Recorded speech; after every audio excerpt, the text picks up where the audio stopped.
आपका इस बुलेटिन में मैं हूं आपके साथ ललित। 23 की तकरार किसकी सरकार? जी हां, हम बात करें मध्य प्रदेश छत्तीसगढ़ के विधानसभा चुनाव 2023 की। तो इस बेहद ही खास चुनावी कार्यक्रम में आपको मध्य प्रदेश और छत्तीसगढ़ सियासत का हर वो पहलू नजर आएगा जो आपको जानना बेहद जरूरी है, क्योंकि आप ही तो कहते हैं कि चुनाव का मतलब बंसल न्यूज। आइए शुरू करते हैं। 23 की तकरार किसकी सरकार?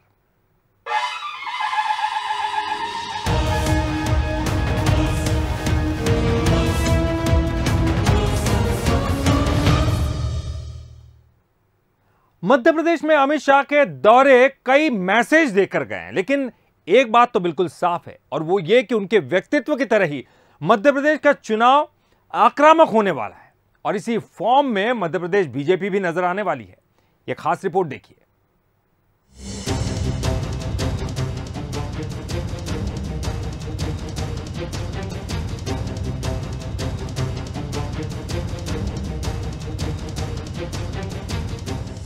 धारा 370 हटाना हो या 3 तलाक का मुद्दा, आक्रामकता अमित शाह की सियासत की खास स्टाइल रही है और अब वो यही आक्रामकता एमपी के नेताओं में भी देखना चाहते हैं। मंगलवार को अमित शाह ने एमपी के नेताओं से यही पूछा कि इतना डिफेंसिव होने की आखिर जरूरत क्या है। उनका इशारा कहीं न कहीं सीधी कांड को लेकर था। मंगलवार रात को शाह की बैठक करीब 2 घंटे चली, जिसमें विधानसभा सीटों के समीकरण और क्षेत्रवार हर छोटे बड़े मुद्दे पर चर्चा हुई। शाह ने जहां हर मुद्दे पर फीडबैक लिया तो विश्वास के मंत्र के साथ ये कॉन्फिडेंस भी दिया कि बीजेपी अब डिफेंसिव नहीं, अटैकिंग मोड में चुनावी मैदान में उतरेगी और जीतेगी भी।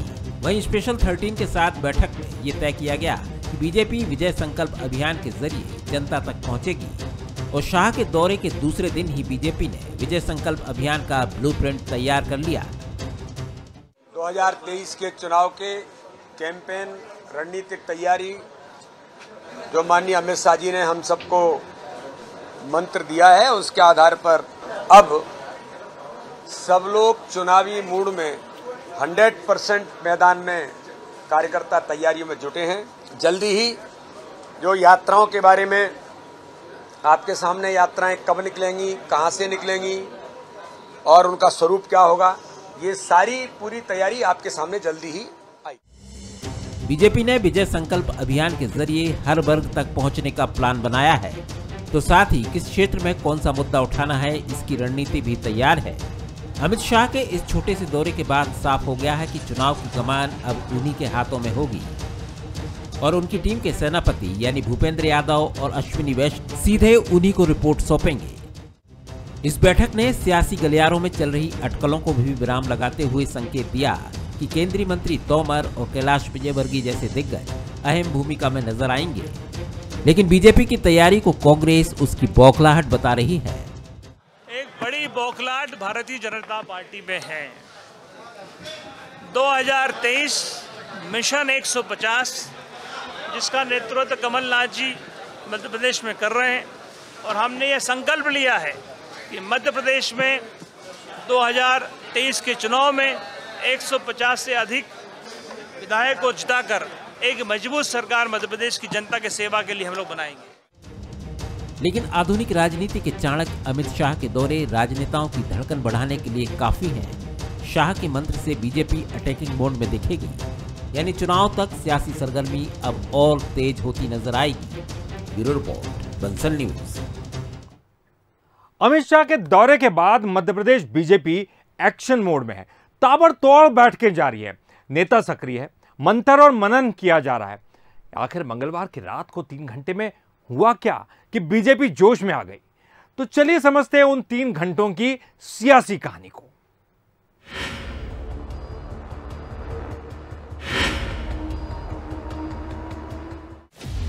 गृह मंत्री अमित शाह के आने और जाने के बीच महज कुछ घंटे मध्य प्रदेश बीजेपी को वो सब कुछ दे गए जो 2023 में सत्ता तक पहुंचाने का काम करेगा।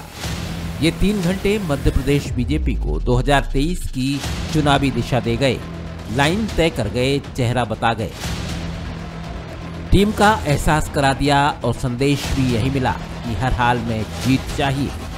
और ये भी साफ कर गए कि मैदानी लड़ाई यहाँ लड़ी जाएगी, लेकिन निगरानी दिल्ली से होगी। अब हम सिलसिलेवार इस दौरे के मायने और संदेशों को समझने की कोशिश भी करते हैं। 13 दिग्गजों की टीम के साथ काम करेगी बीजेपी। तय हो गया कि अब चुनाव के पहले बदलाव नहीं होगा। शिवराज बीडी के नेतृत्व में ही टीम काम करेगी। चुनाव में दिल्ली से सीधी निगरानी होगी। अमित शाह के कंट्रोल में होगा एमपी का चुनाव अभियान। डेली रिपोर्ट देंगे चुनाव प्रभारी भूपेंद्र यादव और सह प्रभारी अश्विनी वैष्णव। 15 से 20 दिन में अमित शाह करेंगे मध्य प्रदेश का दौरा। क्षत्रपों को समन्वय करना होगा, धड़ेबाजी नहीं चलेगी। वीडी शर्मा को ताकत मिलेगी, अटकलों पर विराम संभव। सिंधिया को अहम जिम्मेदारियां दी जाएंगी। सभी सीनियर लीडर्स का अपना महत्व और जिम्मेदारियां तय होंगी। टिकट उम्मीदवारी से ज्यादा संगठन को महत्व देना होगा। बूथ प्रबंधन पर खास फोकस रखने का संदेश दिया जाएगा। आदिवासी अंचलों पर विशेष ध्यान देने की भी बात कही गई। कमलनाथ दिग्विजय पर सियासी अटैक बढ़ेंगे। विजय संकल्प अभियान प्रभावी तौर पर चलाया जाएगा। एमपी चुनाव में केंद्रीय मंत्रियों की भी रहेगी अहम भूमिका। नरेंद्र सिंह तोमर, सिंधिया, अश्विनी वैष्णव को अहम जिम्मेदारी दी जाएगी। प्रहलाद पटेल और फग्गन सिंह की होगी अहम भूमिका। संदेश साफ है कि किसी भी हाल में जीत और इसके लिए कोई कोताही नहीं बरती जाएगी। गृह मंत्री अमित शाह इस पूरे कैंपेन की निगरानी रखेंगे। अमित शाह के दौरे के बाद बीजेपी में जोश आ गया है। नेताओं का मानना है कि अब हम जीत के संकल्प की तरफ हैं। देखिए, भारतीय जनता पार्टी का कोई भी राष्ट्रीय नेता आता है तो वह कुछ ऐसी बातें कह के जाता है जिससे सीखने को मिलता है, क्योंकि उनका लंबा अनुभव होता है देश में चुनाव लड़वाने का। तो निश्चित रूप से अमित भाई आए हैं और हम लोगों के साथ बैठे हैं, तो हमारी सबकी ऊर्जा का संचार हुआ है और एक संकल्प, विजय संकल्प हम सब लोगों ने बैठ के लिया है और इस बार हम 2/3 बहुमत से ज़्यादा सरकार बनाएंगे। सर, क्या ये माननीय अमित जी का मार्गदर्शन हम सब लोगों को मिला है। उन्हें भारत की राजनीति का आधुनिक चाणक्य कहा जाता है और उनके विजय संकल्प के मंत्र के साथ मध्य प्रदेश की भारतीय जनता पार्टी का एक एक कार्यकर्ता तैयारियों में जुटा है और दुगने उत्साह के साथ हम सब लोग काम में लगे हैं। मुझे पूर्ण विश्वास है कि मध्य प्रदेश के 2023 के चुनाव में और 2024 के चुनाव में मध्य प्रदेश की भारतीय जनता पार्टी इतिहास बनाएगी। बीजेपी जहां उत्साहित है, वहीं कांग्रेस के अपने तर्क हैं। शाह के दौरे ने कांग्रेस की चिंता तो बढ़ाई होगी, लेकिन उसका नजरिया कुछ और ही है। अमित शाह को वर्तमान राजनीति में चाणक्य माना जाता है। मध्य प्रदेश पर उनका फोकस बताता है कि वो किसी भी हाल में जीत की रणनीति पर बीजेपी को काम करते हुए देखना चाहते हैं। शाह भले ही कुछ घंटों के लिए मध्य प्रदेश आए, लेकिन चुनावी बिसात बिछाकर चले गए हैं, जिस पर चलने की जिम्मेदारी अब मध्य प्रदेश के दिग्गजों की होगी। Bureau report, Bansal news. Chhattisgarh Congress में विधानसभा चुनाव से पहले एक बड़ा बदलाव किया गया है। मोहन मरकाम की जगह अब छत्तीसगढ़ कांग्रेस की कमान बस्तर से सांसद दीपक बैज को सौंपी गई है। दीपक बैज आदिवासी कांग्रेस के राष्ट्रीय उपाध्यक्ष हैं।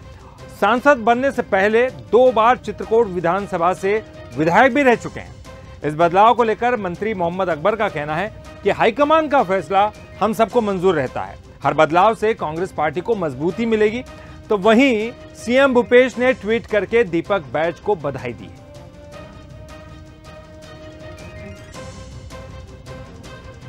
चुनाव के कुछ महीना पहले पीसी चीफ को बदल दिया गया है। मंत्री मोहम्मद अकबर के साथ है। 71 के साथ कांग्रेस पार्टी यहाँ पे सरकार में, सरकार बहुत मस्त चल रही है। ये बदलाव जरूरी था क्या? देखिए, कांग्रेस हाईकमान ने जो भी फैसला लिया है उसका हम स्वागत करेंगे और कर रहे हैं। और सांसद हैं और बस्तर से हैं, निश्चित रूप से आगामी चुनाव में उनका योगदान होगा और एक बार कांग्रेस पार्टी फिर से सरकार बनाएगी। बस्तर में ही आदिवासी को हटा के फिर आदिवासी को आप बना दिए, क्या बस्तर में को लेकर काफी चिंतित है क्या कांग्रेस? कांग्रेस की कोई चिंता नहीं है। बस्तर में कांग्रेस मजबूत है, पूरे छत्तीसगढ़ में कांग्रेस मजबूत है और इसीलिए बोलते हैं 75 पार। डिप्टी सीएम को बदलाव किया गया, क्या माना जाए कि आने वाले समय में मंत्रिमंडल में भी कुछ बदलाव दिखेंगे? डिप्टी सीएम को बदलाव नहीं किया गया, डिप्टी सीएम को बनाया गया और वो वरिष्ठ नेता हैं और इस लायक हैं तो हाईकमान ने बनाया है तो उनका भी स्वागत है। तो देखिए बिल्कुल ये थे हमारे साथ मोहम्मद अकबर। इनका साफ तौर पे कहना है कि हर बदलाव से कहीं ना कहीं पार्टी को मजबूती मिलती है। निश्चित तौर पे जो बदलाव हुआ है उससे कांग्रेस पार्टी को मजबूती मिलेगी। कैमरा पर्सन दीपक के साथ में कुलेश्वर पांडे, बंसल न्यूज़, रायपुर। छत्तीसगढ़ में ओबीसी का मुद्दा एक बार फिर से गरमाने लगा है। कांग्रेस मैदान में उतरी तो थी मौन सत्याग्रह के लिए, लेकिन बीजेपी ने इसे ओबीसी का अपमान बताते हुए प्रदेश की सियासत को ही सुलगा दिया। ओबीसी वोटर्स के क्या है समीकरण और 2023 के चुनाव में ये कितना अहम रोल निभाने वाला है, इस खास रिपोर्ट में आपको दिखाते हैं। कांग्रेस पार्टी और भूपेश बघेल जी का ये मौन सत्याग्रह पिछड़ा वर्ग समाज के जख्मों पर नमक छिड़कने का काम है। कांग्रेस के मौन प्रदर्शन को लेकर अरुण साव का ये बयान प्रदेश में नई सियासत को जन्म दे गया। दरअसल छत्तीसगढ़ में कांग्रेस की सरकार राहुल गांधी मानहानि मामले में सड़क पर उतर गई है। बीते दिनों हुए प्रदर्शन के बाद बुधवार को एक बार फिर कांग्रेस मौन प्रदर्शन करने उतरी। ये पहला मौका था जब प्रदेश के मुखिया किसी आंदोलन को लेकर इतने लंबे समय तक सड़क पर नजर आए। प्रदेश प्रभारी शैलजा, पीसीसी चीफ मोहन मरकाम समेत कई दिग्गज नेता भी मौजूद रहे, लेकिन साव के इस बयान ने सियासी आग को भड़का दिया है। एक तरफ राहुल गांधी ने पूरे पिछड़े समाज का अपमान किया, गाली दिया, न्यायालय ने सजा दी। कांग्रेस पार्टी एक परिवार की चाटुकारिता में अपने आप को संविधान और न्यायपालिका से भी बड़ा समझते हैं। इनके लिए न्यायपालिका और संविधान के लिए कोई सम्मान नहीं है। मौन सत्याग्रह करके इन्होंने पिछड़े वर्ग समाज के जख्मों पर नमक छिड़का है।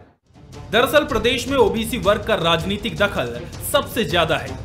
प्रदेश की 48% आबादी ओबीसी वर्ग से आती है।